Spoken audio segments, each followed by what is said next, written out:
So we will begin our afternoon session. Please come inside the hall and take your seats for those of you who are still outside.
So let us begin.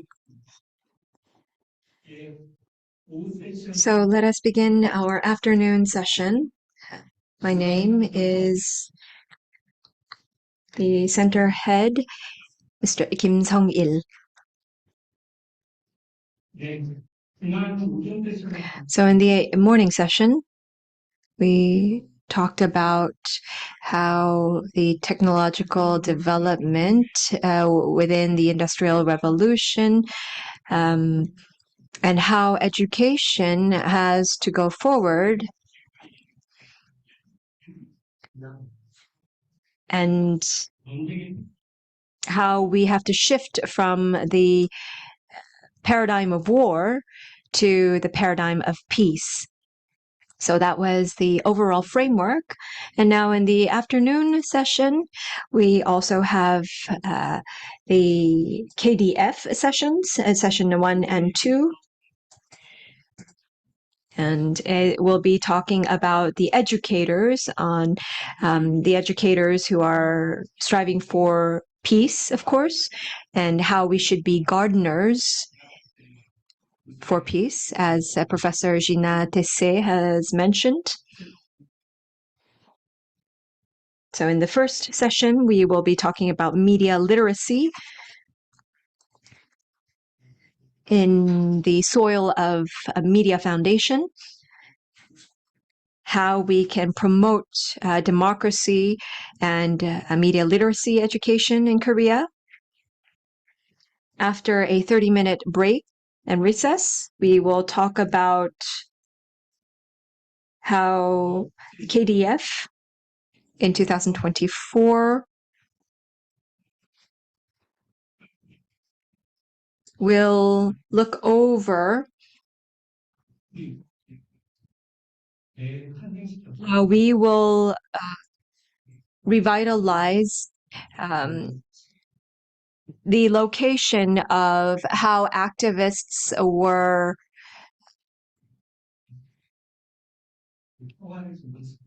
put in the Namyeongdong area, and we will actually restore that area into a place of democracy.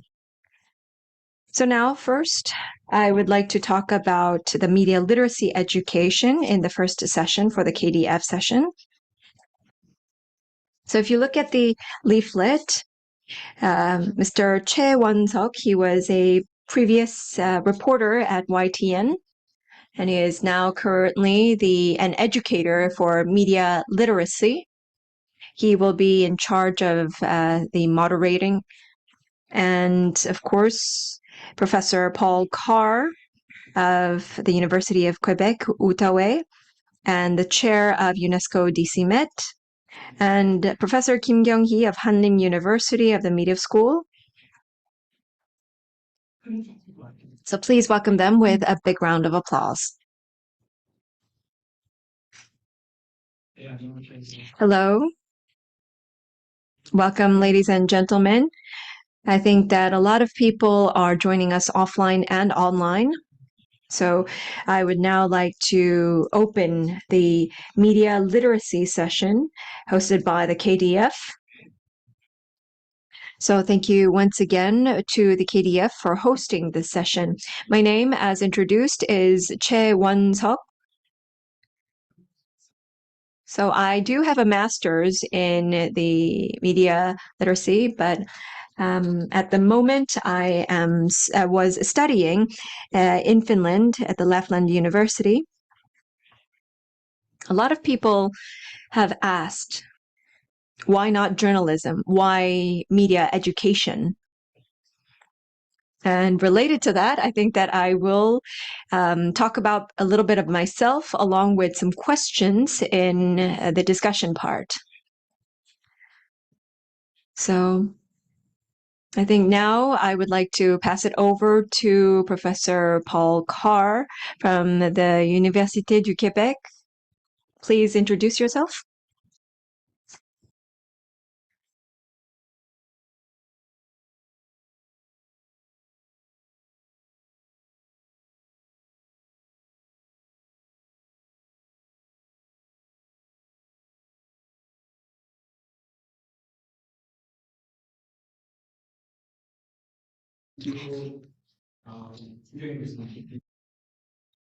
And Professor Kim.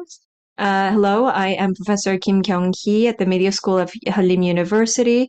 I have been researching related to media education in the academia. Thank you very much. So I think that we do have a lot of people offline. You might not be able to see them for our online viewers. But I would first of all like to thank all of the viewers for joining us despite the time zones. So the reason why I am thanking you all is because the media industry is at a crisis. A lot of people are consuming the news through TikTok, and Instagram has just become a part of their lives. Even with Twitter, it's currently at risk as well. So the traditional journalism as we know it, or certain things that we thought were normal or as daily lives,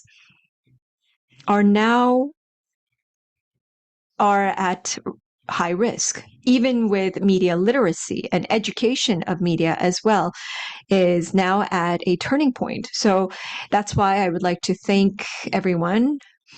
I think even everyone here, I think if you see your smartphone next to you, it kind of makes you feel like you have to take a photo for your Instagram account first before starting the symposium.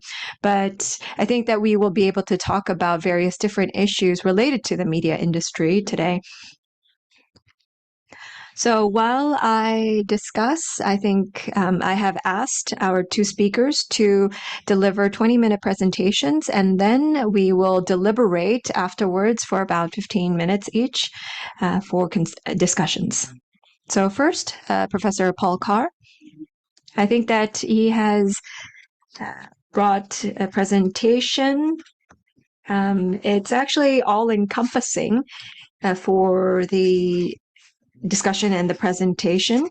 So please discuss various insights that you have learned and your thoughts, please.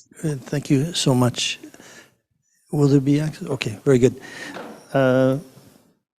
Agnon Gaseyo? Yes, my accents are not very good. But I'm feeling very happy because I just had a very hot soup, so I'm in shape now. I want to talk about media literacy, but at the end, what I want to talk about before I get to that is democracy and social media, especially social media, and then artificial intelligence, and then we'll end with media literacy. Why? Because I think they're all intertwined, and I think it's very hard to talk about media literacy without some notion of democracy and voilà. So I want to propose, and this isn't the final word because I don't believe that I would have the final word. I think that there's many ways of conceptualizing democracy. And I think what we live with right now in our various societies is what I would call normative, hegemonic, electoral democracy. We have elections, and largely they're in dispute and the participation rates are low and so on. But I think that this is one notion of democracy that we can think about, and there are many others, is that I think we're presently living with three forms of democracy. Democracy 1.0, 2.0, and 3.0. And I think we live with them at the same time. They're overlapping. So democracy 1.0, and I think I'm going to put on my glasses because, or maybe can we move this?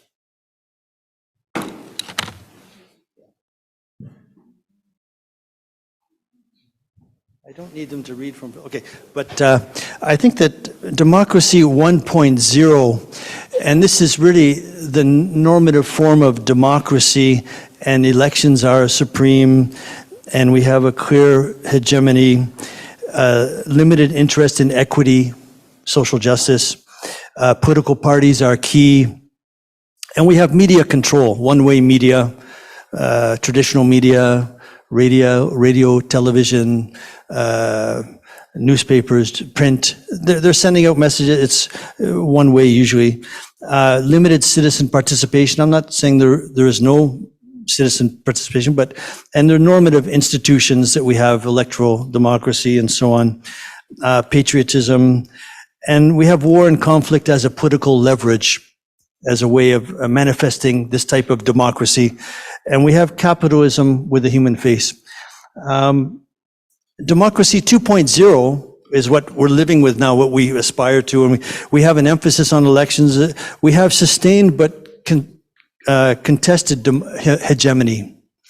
And we have a strong interest in equity. We have a lot of different small equity bubbles, equity groups for women, LGBTQ, racial minority, indigenous peoples, and there's a lot of equity diffuse groups.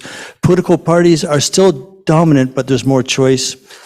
And we have more diffuse media with many alternatives, and we'll get to that in social media.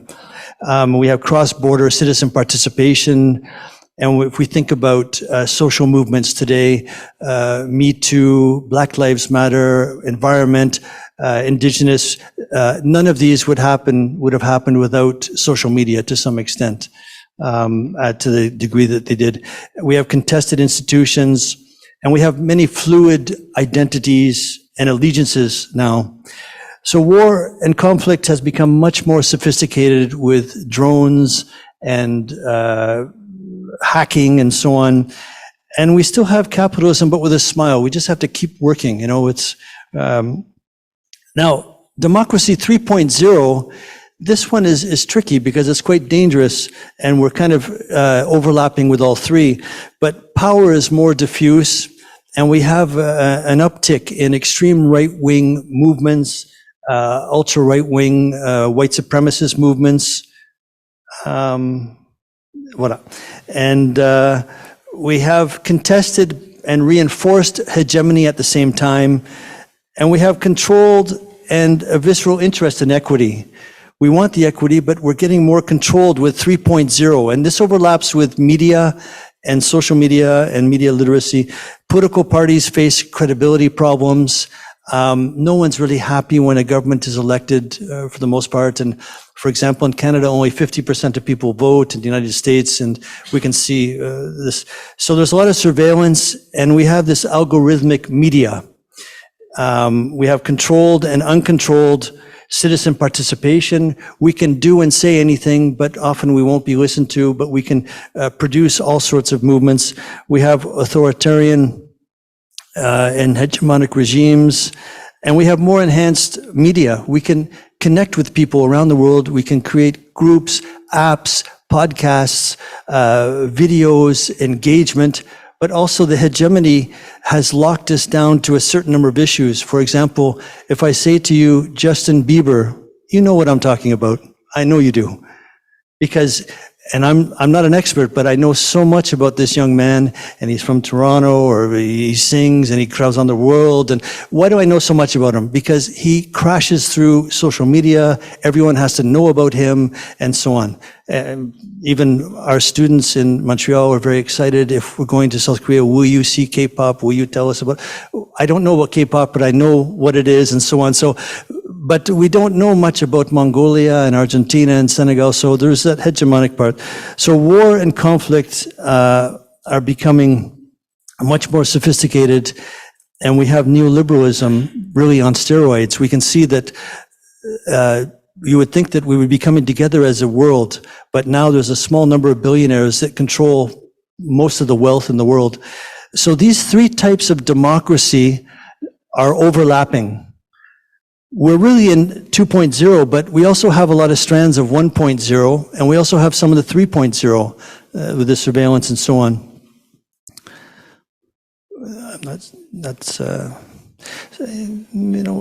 Chomsky, makes a lot of prophetic statements, and as long as the general population is passive, apathetic, diverted to consumerism or hatred of the vulnerable, then the powerful can do as they please, and those who survive will be left to contemplate the outcome. And Leon Festinger had developed the theory of cognitive dissonance, and then Frantz Fanon explicated it further. But the notion is that people are convinced with the knowledge that they have, and it makes them very uncomfortable to consider transformative thoughts. And I think Gino and others spoke about this, the notion of love and going beyond what we want for transformation. So social media is everywhere. Even when we don't use it, we use it. We're impacted by it. But I agree with Professor Kwan that it's a neutral enterprise. It can be good, it can be bad. But it is infused into everything we do now. And here are some theories on social media, the social identity theory related to identity formation and perception, allowing people to connect with others, sharing their identities.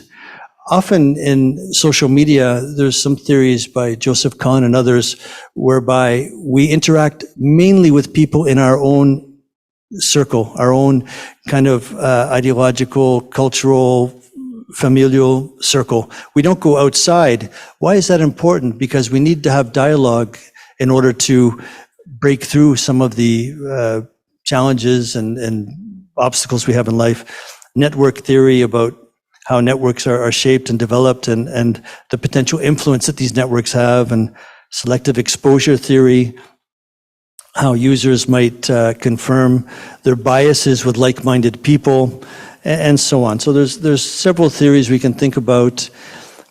And also there's, I think, some strengths and weaknesses, but there's many ways to consider it. But essentially with social media, it can be a very extreme form of sensitization, sharing of information, education, conscientization, organization, connecting with people. We can think of the Zapatistas in Mexico and others, that there's a lot of potential to transform engagement, influencing society, dialogue, interactive platforms, limited filters, but at the same time, there's weaknesses, that there's trolling and fake news. Fake news has been around forever, but it can be augmented.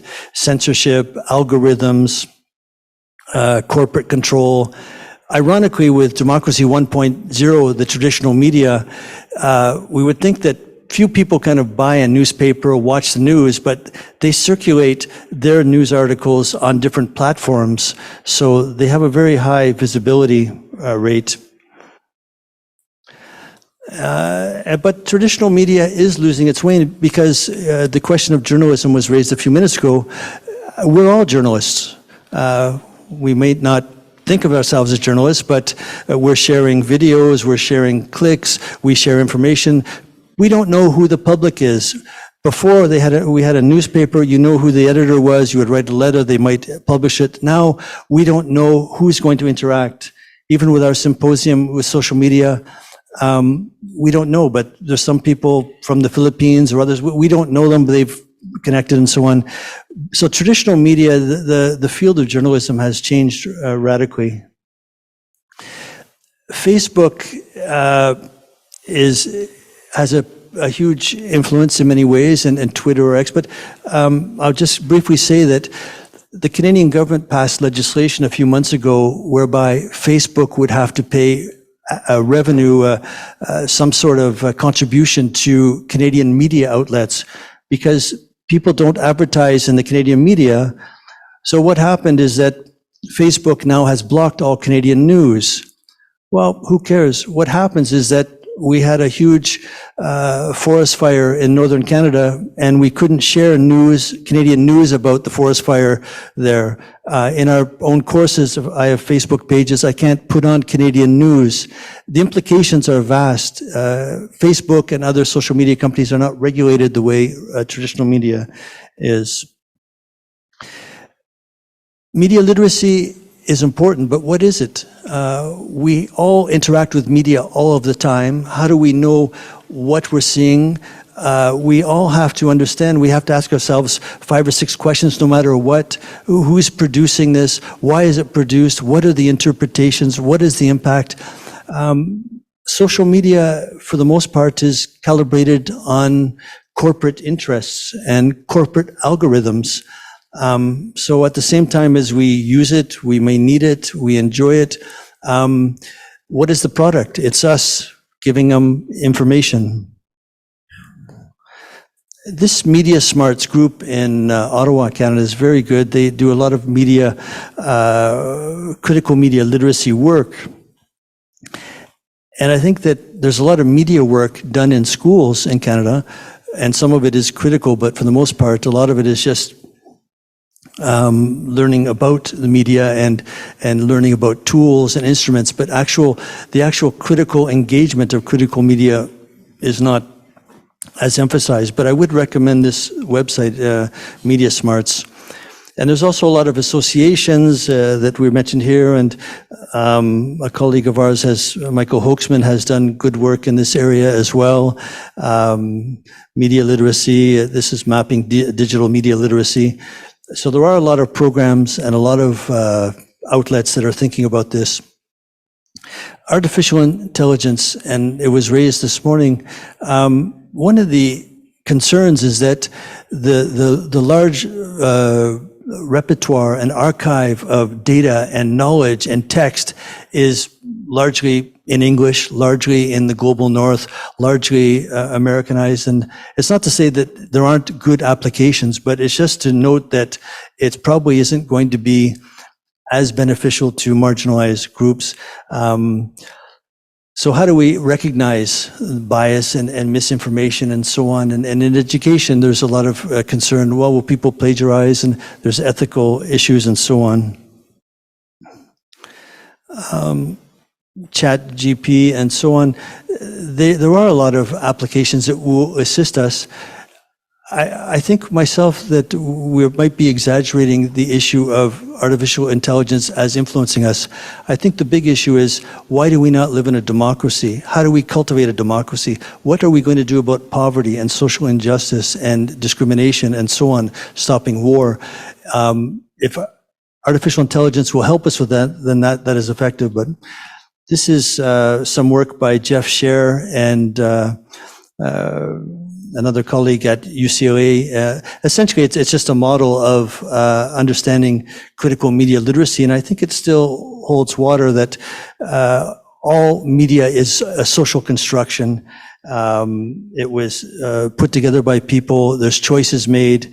The language, the audience, and the politics of representation are very important. All the social representations that we have from social media. And I'll just end at this point, but I think the big question with media literacy is, how will it help us for social engagement, or will it just help for normative electoral democracy? How will it help us change society? And I think it is central, it is a very critical issue. In the formal educational sphere, it is not really centrally presented because of the notion of employability and evaluations and so on. So I think I'll just stop at that point there. Thank you.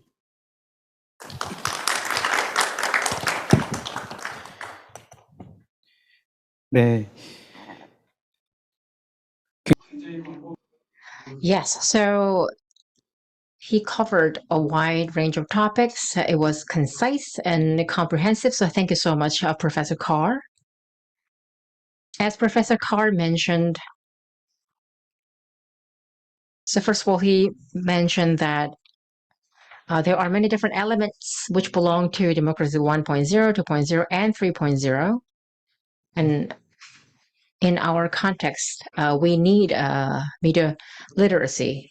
And also he touched upon the importance of media literacy. I think this is a marketing jargon.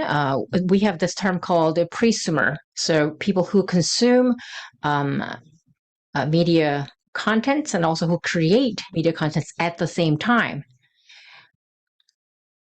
So it is important. The media literacy is important for all of us. And Facebook, he talked about Facebook as well. Facebook now, which has become Meta. Big tech has a lot of influence over media and how we consume media, what type of media is, what type of media content is generated. So when I, research on the topic of media, so I was touched by the activities which have been conducted by Media Smarts. So the information, they have used a lot, they have shared a lot of information with the students and also parents and teachers as well. So I think it would be beneficial for all of you to visit this website and check out what they have to offer. And also when it comes to AI and its archive, the data is built up in English. So because of that, we obviously have bias. So I think we have to take that into consideration if we are to improve our media literacy. And also he talked about how we could contribute to the development and advancement of our society by enhancing our media literacy. So after we listen to Professor Kim's speech, we will have a conversation. Hello, my name is Kim Kyung-hee, and Professor Paul Carr also talked about why media literacy is important and how the education of media literacy has an effect on our society. I think that he has covered the basics. So I would like to talk about or focus on media literacy education, what it is and why it's important. So I have been asked to talk about how media literacy education has been going on in Korea. So I'd like to focus on that. So I have been conducting media education, and the most difficult part is that people believe that they know what media is. Everyone believes that they know what media is. I asked you, do you know what media is? And people think that they know what it is, and they don't think that they need to be educated about it. So in fact, although we believe that we know and we are confident in our understanding of it, we can't properly explain, and it's a completely different question whatsoever if we can actually explain to others. If a friend actually delivers a piece of news through social media, we just blatantly tend to believe it. People don't believe the person next to you. However, they actually believe people on the other side of social media. So you actually believe other people on the other side of the World Wide Web if people post up postings or reviews. Hence, we talk about media, but we don't really know too much in depth about media. I think that that's the biggest problem. So this is what I have mentioned. We talk about platform, but you don't really know what platforms are. And even with the search algorithms, you don't really know about the algorithms either. You don't know why certain keywords or content actually appear when you search for things. You actually have to think about that and what kind of ads appear to you and to others, why it's different, why it's recommended. You don't really understand the process behind it, but you actually believe that you understand it. I think the same thing is for media literacy. In Korea, I think that it's actually educated on a higher level compared to other countries.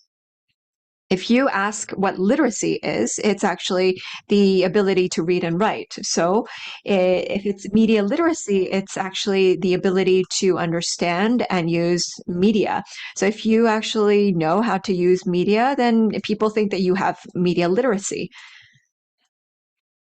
So there's a lot of suggestions, proposals about media literacy, and it's overflowing. And maybe because of that, a lot of people there is a vacancy of the true meaning and true discussions about media literacy.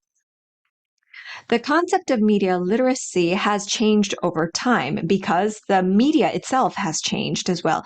It is changing constantly and even at this time. And even with just over the few years in the past, ChatGPT has just appeared. And if you think back in 2009, I think that that's when we first had the advent of the smartphone. And if you think about the changes or the transformations that we have experienced after the smartphone, then it was immense. Think about what will change after the advent of ChatGPT. It's going to be more aggressive and faster than the smartphone. In that process, I think that media literacy will change as it has before. And if you think about it, after the advent of the internet, I think that you can really see the big divide between pre and post advent of the internet. That's why we really have to view it from a critical thinking perspective. So before and after, I think that it's more about the creative development and production of the media.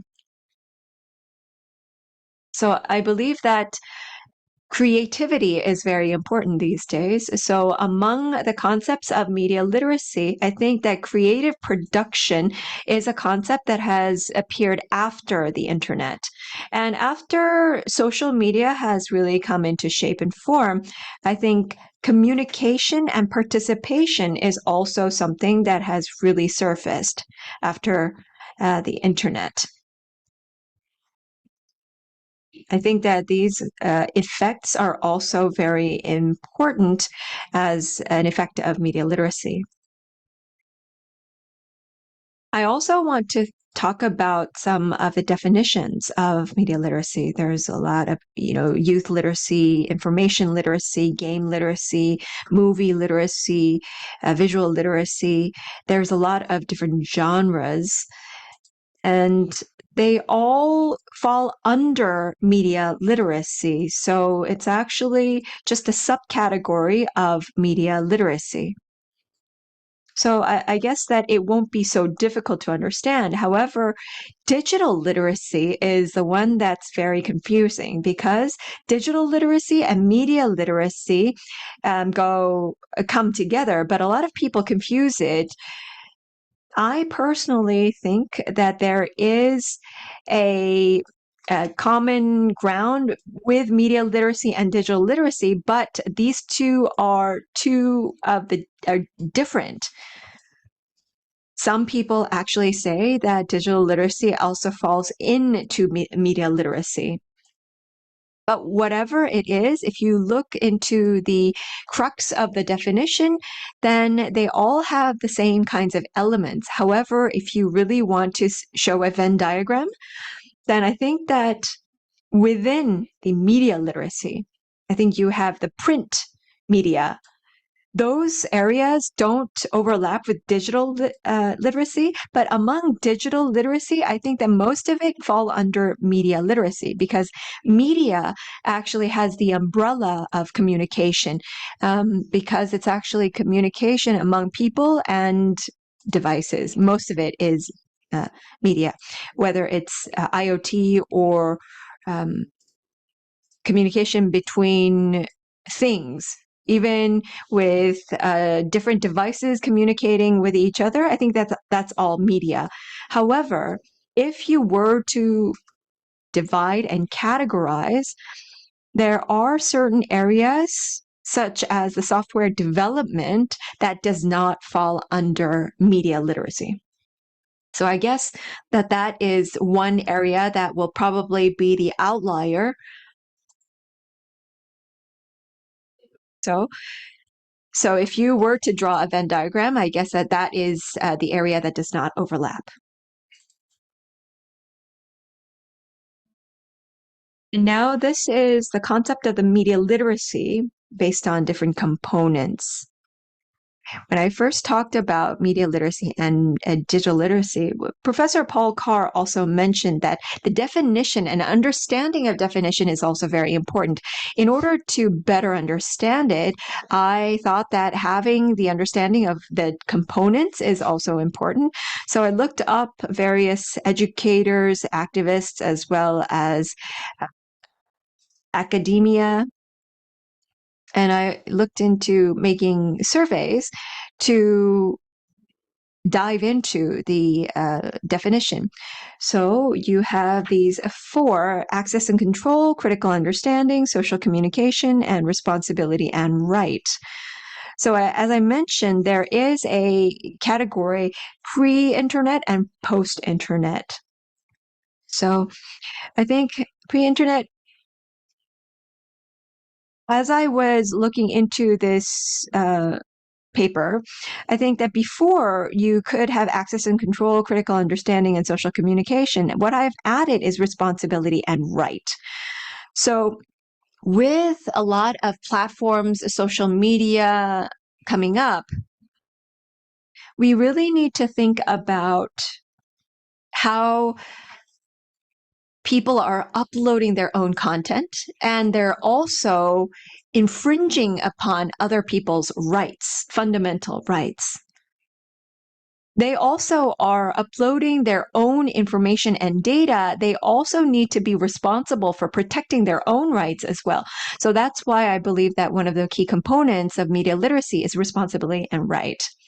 As for access and control, I think that this is an area that digital literacy advocates believe is very important.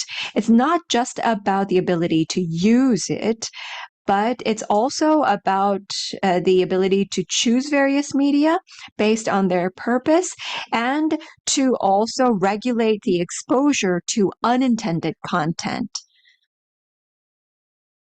So it's also about choosing the wanted media and to regulate exposure to unintended content. I think the most important component is critical understanding. As you may know, it's really about the ability to understand the critical nature of the media and its content. It's not so simple as it seems. It's not just about understanding the content, but it's also about the understanding of the media industry.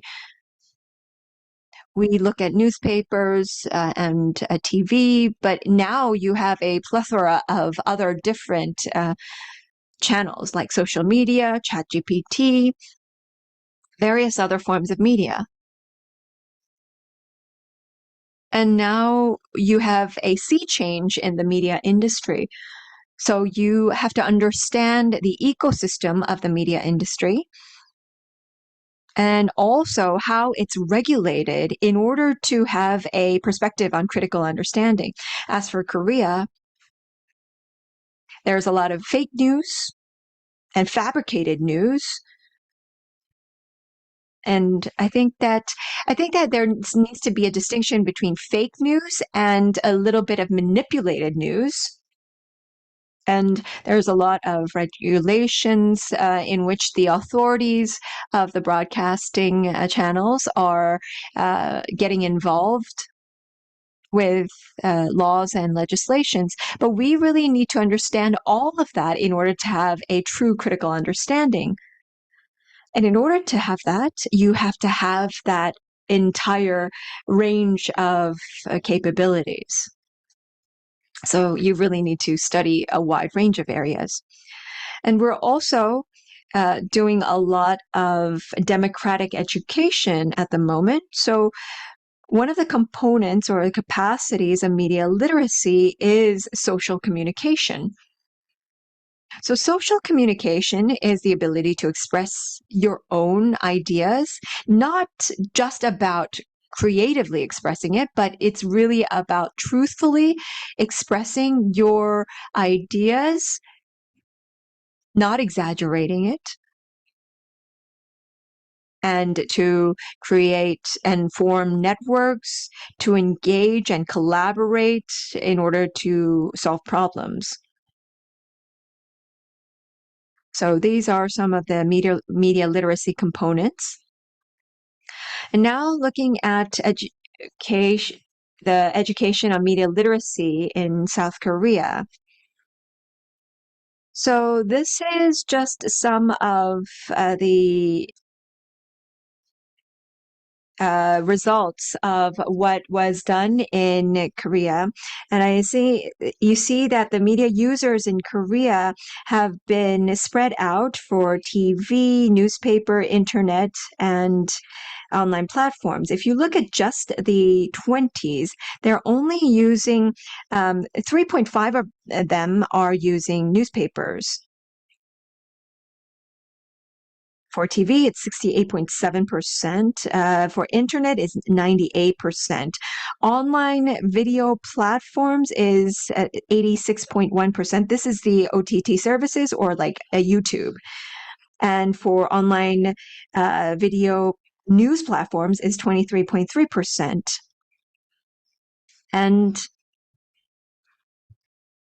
And if you look on the right-hand side, you can see that 1.3 billion hours of Korean use times hours are used on YouTube or these kinds of video platforms for the younger generation. However, if you think about it, there needs to be a filter because there may be fake news, there may be fabricated news. There are a lot of risks.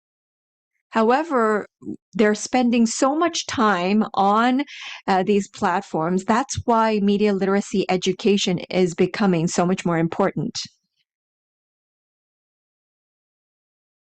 And another fact that I'd like to add is the discrepancy in media literacy. There's a lot of differences. I mentioned the access and control, critical understanding, social communication, and responsibility and right. There's a discrepancy in between 50s and 40s with the teens and 20s. For the above 50s, actually, they're all very low. For critical understanding, you might think that they would have a high percentage. However, because they don't have a good understanding of the overall media industry, that's why they have a low figure.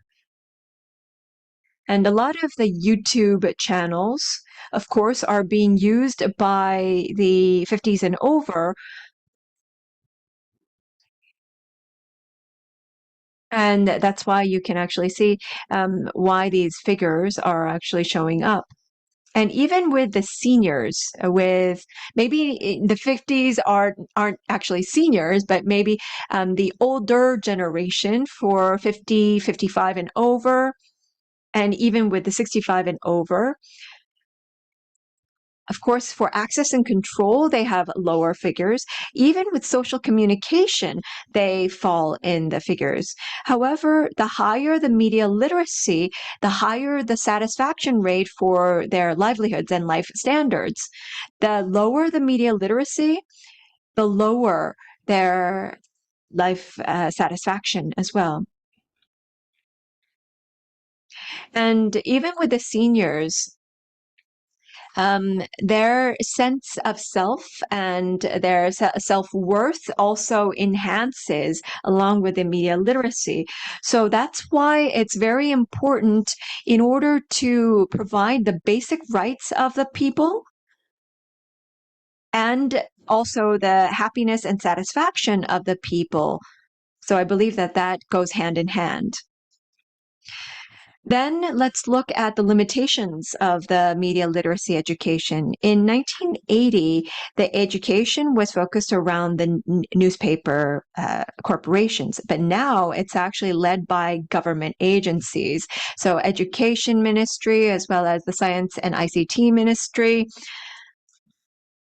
and 4 ministries. However, because there are 4 different ministries all going into this at the same time, there's a lot of overlap in the budget. However, there's always going to be that low income level and the isolated minorities that do not benefit.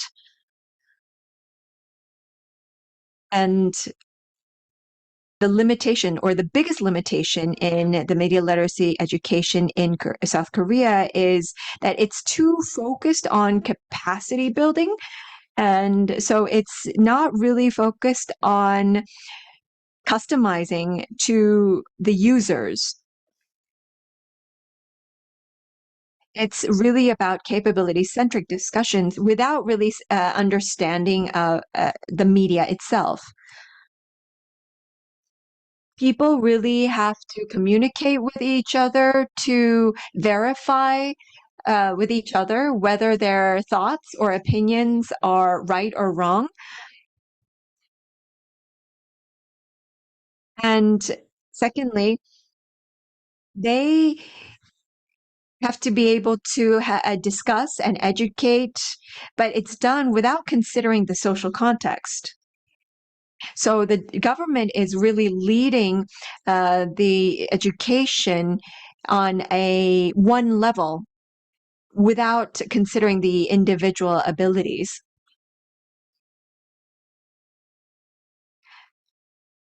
So I believe that the big issue is educating without truly understanding the media industry.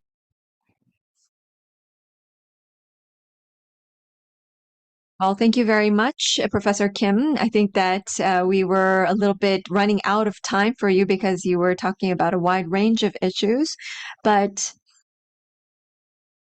during the UNESCO-DCMÉT symposium, I think that even without the keyword of media literacy, I think that we've had a lot of areas to discuss. Professor Kim talked about the Korean side of media literacy and focusing on the media literacy education and how it has changed over the times.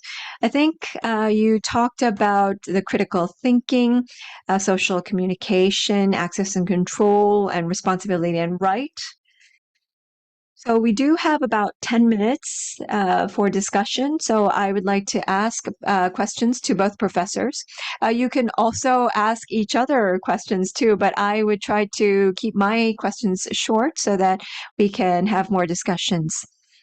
First, I think that I'm not sure if it is a hot potato topic, but as Professor has mentioned, with the advent of AI,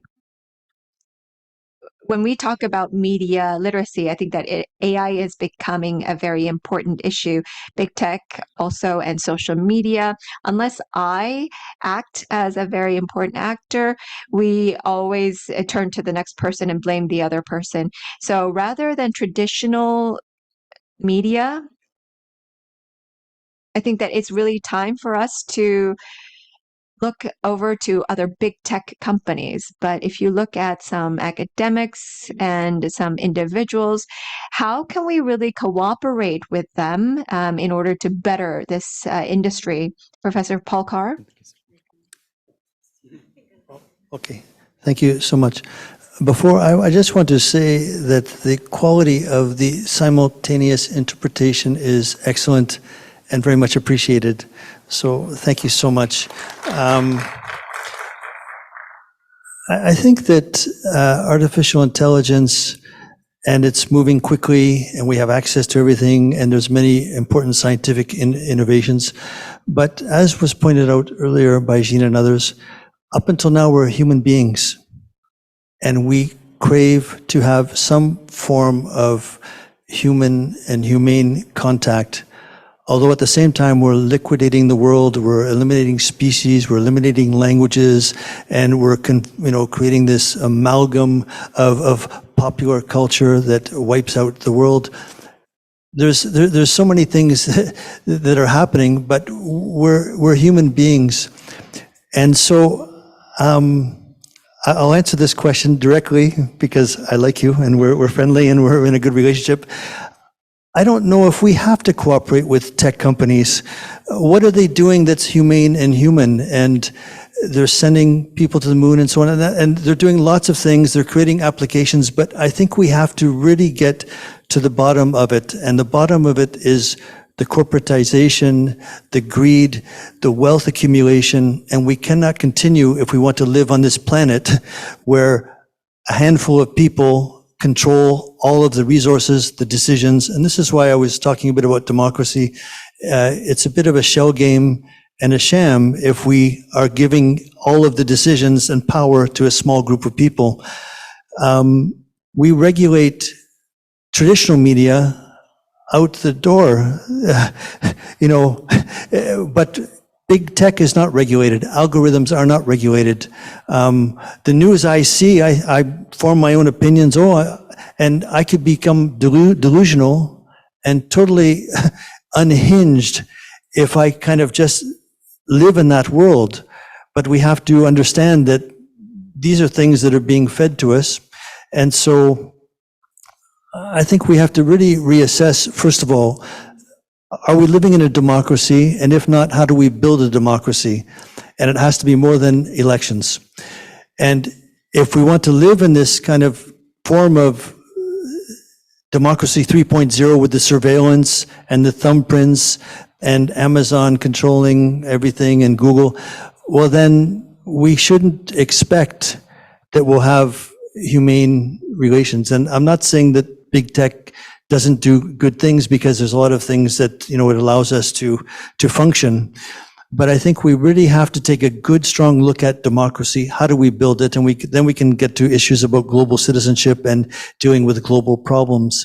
I just want to talk about fake news for 1 second. We've had fake news since the beginning of time. Before it was called espionage and propaganda. And if you go to the Museum of Human Rights in Chile, there's a whole floor on how the United States overthrew Salvador Allende in 1973.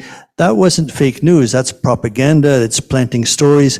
And so this is a continuation, and there's fake news in every election. But I think in a way there has to be some predisposition. I'm not saying we can't be duped. We can always be duped, but why do people engage in xenophobic hatred? It's not just the messages they're receiving. There's something else. So I think we can reconsider how we want to build democracy. And just as a last point, we've been looking at democracy for a number of years, and we take as a starting point in our educational systems, probably in Korea as well, is that we're democratic, but we never really kind of engage with how do you build a democracy, and can you have a democracy when education is not democratic? The evaluations, the curriculum, the pedagogy, the institutional culture. So I think there's a lot. The media literacy is pivotal, and in order to get to it, we have to really create democratic systems, and they go hand in hand, I believe. Thank you. 네. 저의 좁은 관점의 질문을 Yeah, so I ask you that question based upon my myopic perception. So thank you so much for your interesting answer and response. So, I mean, I prepared this question because of many factors. And I suppose I can ask you, Professor Kim, the question as well. We have an election coming up. And whenever we have elections,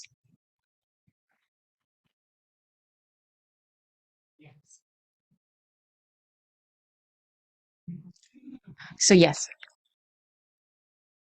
So we have the general elections coming up, and we believe that the role of media is very important. So for an individual, how they receive and perceive information is really up to them. And I think that from the educational standpoint, unless it's a systemic change, I think that it's very difficult to change. So I think that this is, from your standpoint, what you can add on to this. From a democratic election, from the media literacy, how can we shape the education and how can we shape the outcome of the general election before the general elections? And what should we do as educators? I think that we have maybe 3 minutes. Can we have a short answer and some add-on later on? Yes, I guess I will give you a brief answer, first of all. So yes, the media's role in the election is imperative. It's very important. I think that in Korea, too, ideologically, we have conservative and progressive parties. I don't really know if they are ideologically truly conservative and progressive parties. However, we are a bipolarized bipartisan country. And we also have propaganda coming out from far right and far left wing politicians on YouTube. That's why everyone is gathering their own pockets of information from different platforms. So people are only exposed to their own perspective of information, and they're only exposed to that. And I think that the most important is perspective in media literacy. And that perspective has to be based on a deep thinking and deliberation. They also have to be exposed to news and information that is different from their own information and their own thoughts and perspectives. The more important is that the social system has to upkeep that and uphold that, so that the fabricated information and news can be filtered out and that good news can be exposed, and that environment must be provided. And I think that can you also emphasize the role of an individual and what we as individuals should try to enhance? Yeah, I think that we should build the capacity in weeding out the fabricated news or bad news. I think that we also have curriculums on analyzing news itself. So looking at who is actually doing the journalism, which media has covered this news. So being able to decipher right and wrong, and also comparing and contrasting with other sources of media and other news articles. And from an individual's standpoint, I think that they really need to be able to decide for themselves as well. Sorry, I think that we have maybe 5 minutes left to excuse us for the time. However, I think the elections, I think in 2024, we have major general elections or presidential elections in many different countries all over the world. So under these circumstances, from the media educational standpoint, for public education or from a systemic education standpoint, I think from the efforts of expanding education, can you share with us any kind of good examples from Canada or Spain or any one more good exemplary case? No.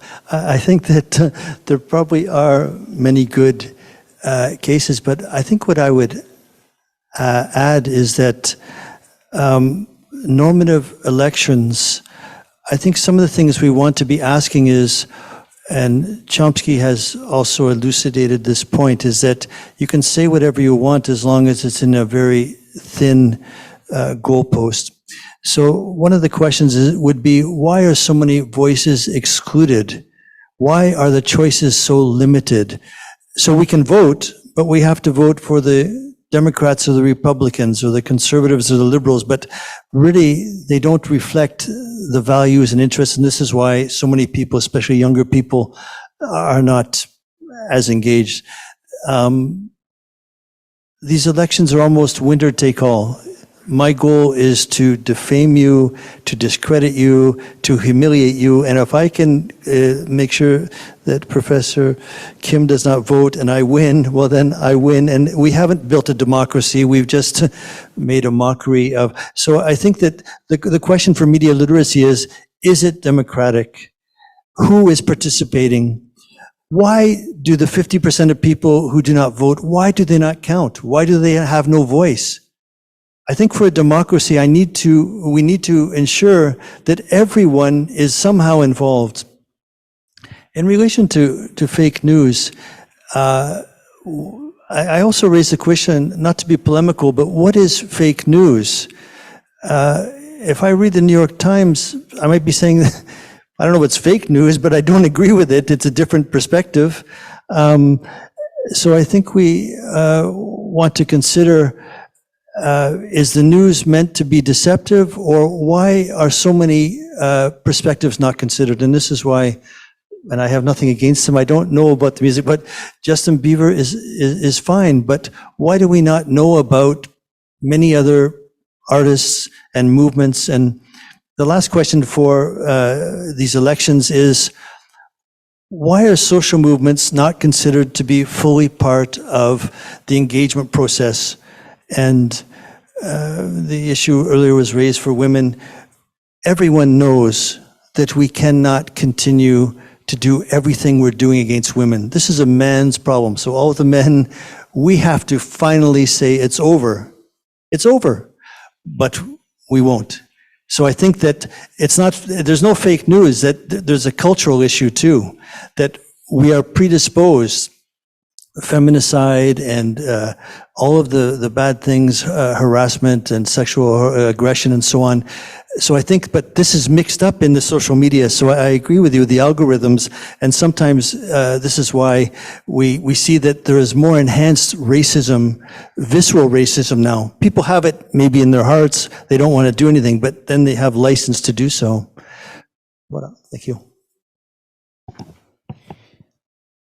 다시 보기가 가능한 게 얼마나 다행인 일인지 모르겠습니다. So I think that it's great, fortunate that we can actually see our discussions again. So I think that we need to review again, and it's also going to be a great educational source as well.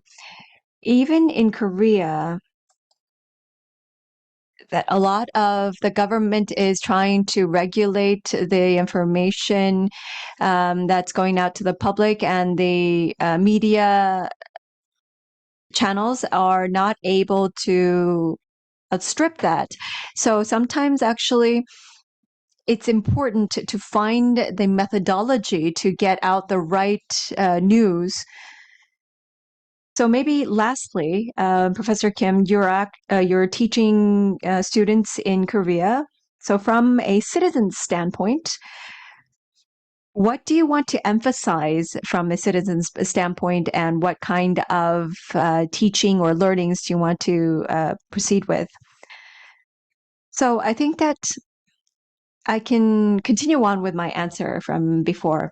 I think the most important aspect that we need at the moment from the public, from the receptors of media is actually to be able to get a lot of good information, so good quality information. So it's not real.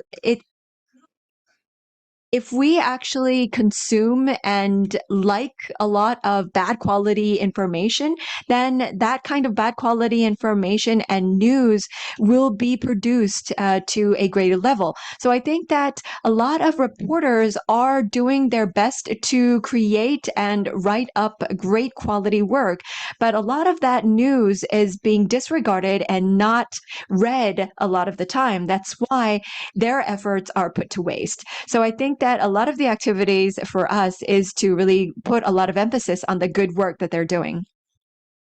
Well, thank you very much for your input. I think that it's a wide range of ideas and opinions that we have been discussed, but thank you very much for honing it in and providing your opinions. So thank you for opening up the great discussions. And thank you for joining us offline and offline to this very important discussion, and to our two speakers. We will continue on this discussion. Thank you very much. With this, we'll close the session. Thank you.